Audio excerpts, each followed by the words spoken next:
Hey everybody, welcome to our next novel study, Ethan Frome by Edith Wharton. This is going to be a pretty quick book. It's only like 148 pages, so it's probably going to take us a week or a week and a half at the most.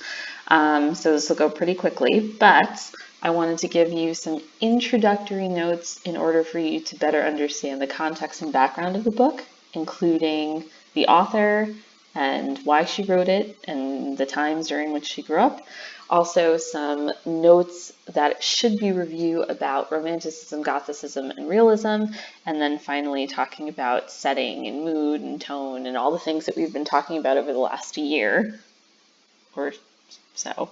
7 months, 8 months, all the time that we've been together discussing. Anyway, let's novel study Ethan Frome by Edith Wharton. Let's continue. So, like I said, the purpose of this little lecture is to give you some context and background on the novel and its author, Edith Wharton, to review some literary genres that we've already gone over previously and their connection to the novel, specifically Romanticism, Gothicism, and Realism, to analyze how setting, imagery, and mood work together to develop the characters in the text, thus ultimately developing major themes in the novel. So specifically, we're going to be looking at pages 3 through 26, which encompasses the author's introduction plus the initial introduction into the story, which is the main narrator, but not necessarily the protagonist of our story, who happens to be, you guessed it, Ethan Frome. All right, so here we go. I want you to take a minute and to look at these two pictures. I want you to study them. I want you to think about what they look like, the images that you see, what's happening in them, and then I want you to answer the question of, how do you think it would feel to live in a place like this? And also, what mood is evoked in these two pictures? So I'll give you a minute to do that. So once you've answered those questions, we're going to be revisiting these pictures later, but for now, because they do deal with the book, I wanted to get into some background information and context about Edith Wharton specifically, who is the author of the book. So Edith Wharton was born on January 24th, 1862, and she died August 1937 from a stroke when she was in Paris. She didn't even get to finish her final book, The Buccaneers. But the point of me telling you this is that she came from an aristocratic family that upheld rigid social standards of the Gilded Age. So the Gilded Age was a period of time in the late 1800s, early 1900s, right up until 1912 specifically, because it was right when the Titanic sank, that families in the United States, specifically in the New England area, we're trying to uphold some sort of rigid social structure akin to that of the European aristocracy in order to create some sort of cultural and artistic society for America in some way. So she comes from one of these old school families, essentially, who like upholds these rigid social standards. So the idea that, women are ladies and the way that they get money is through marriage. So there's not a lot of rights when it comes to women. So obviously Edith Wharton feels confined by these rules and uses her writing as a way to escape them, because she really wasn't into the idea of being defined by a marriage. She wanted to be defined as the person that she was in the art that she created. However, she was still a part of this restrictive Gilded Age society. And funny enough, her maiden name is Jones, Edith Jones. So if you've ever heard the phrase keeping up with the Joneses as a means to say like you maybe live outside of your means in order to keep up with the people around you, in order to impress them and to also be competitive with them. The Jones family that they're talking about in the phrase keeping up with the Joneses is Edith Wharton's family, funny enough. So either way, so Edith Wharton grows up in this very restrictive society where you're defined by the marriages or the marriage that you have, because this is an age where divorce is very much frowned upon. It happens, but not without social consequences. So Edith Wharton ends up marrying somebody who gives, has money and all of that kind of stuff. But it's not necessarily a good marriage. He suffers from some mental illness, and then she's kind of stuck in this marriage with this man that she can't get out of. And so she has to find other outlets in order to keep herself occupied or to escape the confines of the marriage that she's in. So during this time, there are a few places on New England, on the New England coastline, that people go to in order to vacation or to enjoy their leisure time. One of those places happens to be the Berkshires in Massachusetts. So she falls in love with Lenox, Massachusetts. And even though the setting of the story, Starkfield, Massachusetts, is not a real place, it's actually based on Lenox, Massachusetts, which she loved very much. So it's very rural, it's farmland, it's forest, and she loved it, and so it inspired her to write this story. So, as I said, it's this place that inspires her to write Ethan Frome. Her marriage is failing during this time. She writes it between 1910. It's published in 1911 at the end of the Gilded Age. So it's her escape from this very confining marriage that she's in order to write this book in the place that she loves. So most of her works deal with, I'm sure you can guess this considering I just essentially told you this.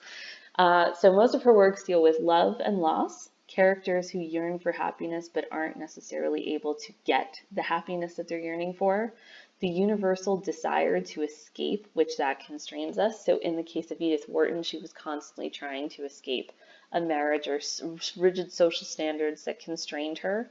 The human need for love and acceptance, even though she was constantly trying to escape her marriage or society and their rules, she still wanted love and acceptance. And in fact, as she was writing, Ethan Frome had just come off of a 3-year affair that she'd embarked on with somebody.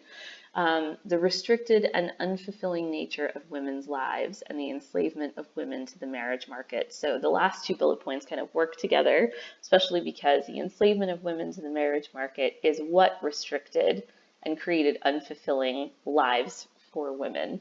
So Edith Wharton, even though she didn't consider herself a feminist, still very much was about trying to find escape from the constraints of all of these rigid standards and rules by which Gilded Age society forced women to live. So let's talk about genres now. So aside from this, or most works that Edith Wharton created being about her life in some way, being autobiographical in some way, even though they're fiction, they also deal with particular literary genres. So the first one being realism. So Ethan Frome is considered a work of realism for 3 reasons. It has unsentimental, simple prose, which means that it is an objective narration as opposed to a subjective narration, which means that the narrator doesn't really impose their opinion on the reader, and also kind of uses realistic ways of explaining things in order for the narration to feel as though it could have actually happened. It's also considered a work of realism because there are well-defined working class characters, being more real world, and detailed descriptions rooting in concrete settings. Concrete settings we associate with things that could potentially be real. There's not much unrealistic or surreal aspects to them. All right, let's continue. So some review, Romanticism and Gothicism. We're going to start with Romanticism. So remember in our review of Romanticism that there's an emphasis on the thoughts and feelings of the individual. Romanticism and its authors use nature as a means for revelation and transformation of characters. So characters who go out into nature and they have epiphanies or they have realizations and then they become better people because of it. We also discuss the idea of finding God in nature and sometimes nature as God. Romantic writers believe in the inherent goodness of men and women when allowed to exist in the natural world, and also believed that civilization produced corruption in human behavior, so that human behavior was not, or corruption in human nature, oh my goodness, corruption in human behavior was not innate to the human unless they were corrupted by others in society. So if somebody was out in nature, They are inherently good and thus can exist goodly within nature. So romanticism in Ethan Frome shows up in the following ways. So refers to character. Okay, so in her introduction, Edith Wharton refers to her characters as granite outcroppings, half emerged from the soil and scarcely more articulate. So the reason why she calls them that is because she's trying to make the distinction that her characters are absorbing traits from the landscape, but they never actually change. So they're stuck in their place and their fate. So this idea of romanticism in Ethan Frome comes from the fact that her characters are almost part of the landscape, that they are as desolate, as barren, as sad, as empty as the setting around which they live. So when you think about the word granite, granite is stone, granite is hard, it's cold. So we can assume that she's referring to her characters as having those traits emotionally and psychologically, as being cold, as being emotionless maybe, as being barren, so to speak. Half emerged from the soil and scarcely more articulate, meaning that they haven't completely transcended. They haven't completely transformed. So it's almost like they're at the point of becoming fully fledged people, fully fledged versions of who they're supposed to be. But they haven't quite grown. They're not going to transform. They're only going to kind of halfway transform, and then scarcely more articulate, saying that like they're not very good at talking. They're not very good at expressing their feelings. They're not very good at expressing much of anything, to be completely honest. So romanticism, in this case, we're talking specifically about setting and nature and the characters' relationship to the setting in which they live. So now we're going to talk a little bit about Gothicism. So mostly you'll see a lot of Gothic aspects to this text. So there's a brooding tone, especially Ethan Frome is a very brooding protagonist. It's in a remote setting. Starkfield, Massachusetts is very isolated from the rest of the world, it seems. And also the fact that this book takes place in winter does a lot to add to this remote setting. A psychologically tortured character, in this case Ethan Frome, and most of the other characters in the text. So if we're talking specifically about his wife and other characters who come into play over the course of the text, and dark events. So Gothicism in Ethan Frome finds its way through the setting of remote, isolated, bleak, and barren fictional village named Starkfield. Also, Ethan Frome is a character who is psychologically tortured by a dark event from his past.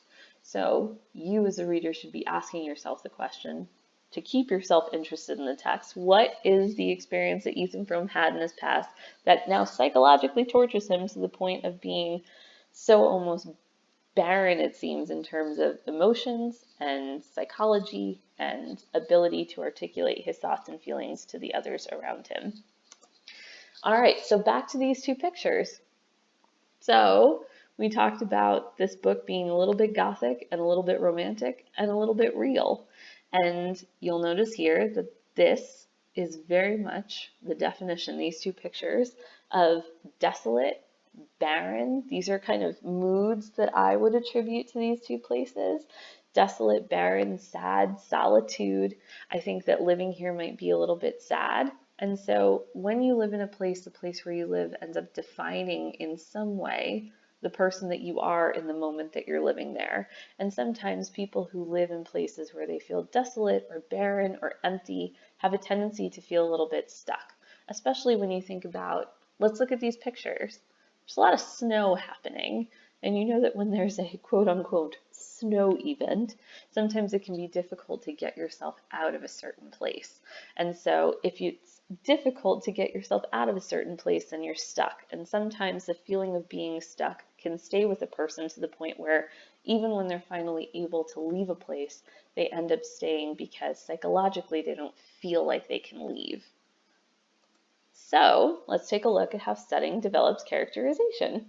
So the place that we are going to be talking about, the place where we are starting, the whole setting for this is in Starkfield, Massachusetts, which is a fictional place. It doesn't actually exist, but it is based on Edith Wharton's love of Lenox, Massachusetts.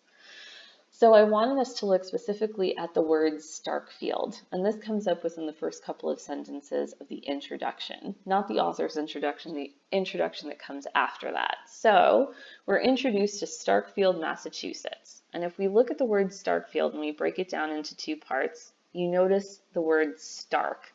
So the definition of stark is severe or barren in appearance.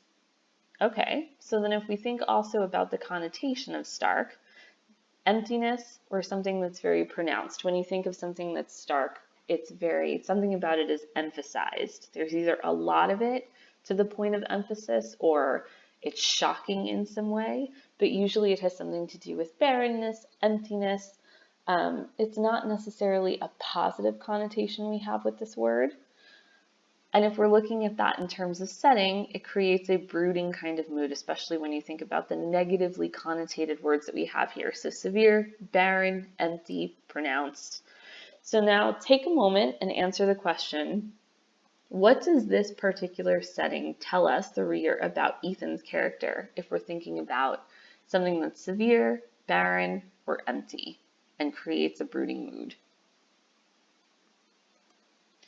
All right, so what does the setting tell us about the reader, or tell us, the reader, about Ethan's character? Well, what it should tell us is that the setting, especially in this book, is essentially a symbol for the character psychologically. Why can't I say that word?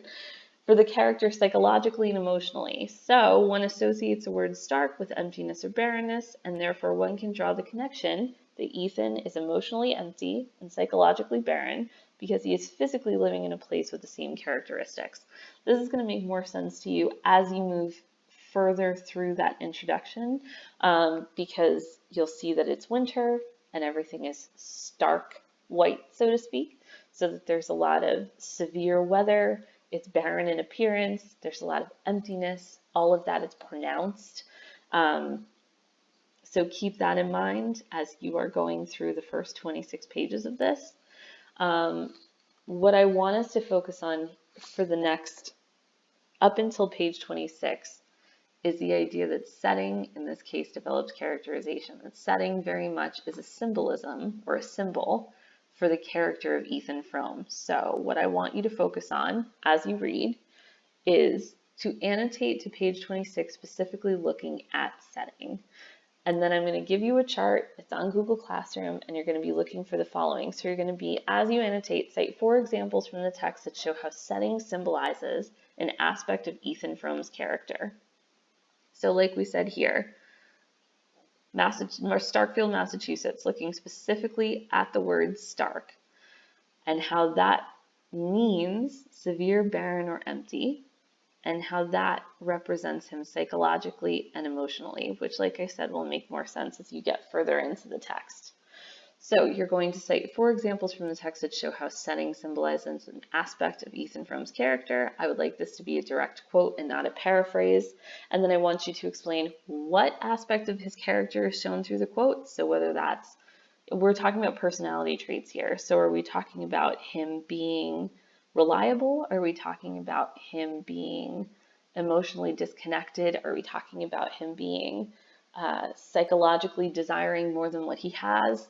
And then I want you to explain how the quote symbolizes this aspect of his character. So you need to cite 4 examples from the text or quotes and then give me analysis of the text that show how those quotes show specific aspects of his character. So we are going to be talking about this the next time that we meet. I look forward to hearing what everybody has to say about Ethan Frome and the kind of person he is. Sorry, my cat is just being a little crazy right now.